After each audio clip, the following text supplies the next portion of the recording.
مهربان جان به شما این سر رو میگم. در دیهات همون سالها برق رو خاموش میکردن، بعد قریبی بامداد باز برق رو میدادن و همین چیز عادت شده بود.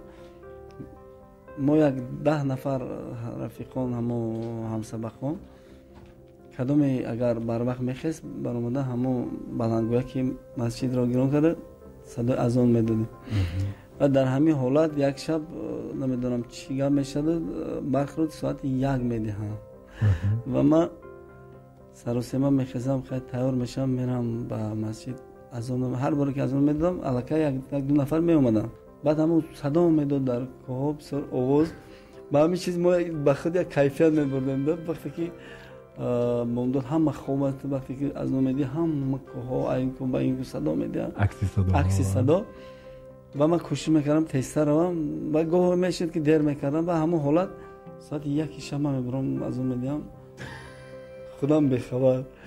بعد نگاه میکنم چند وقت میگذره، نگاه میکنم که اقربا که ساعت نگاه میکنم ساعت از 1:15 گذشته. از ترس نمیدونم چقدر به خونه اومدم گشت آمدید وقتی خونه خونه اومدم با سحر بعد رفتم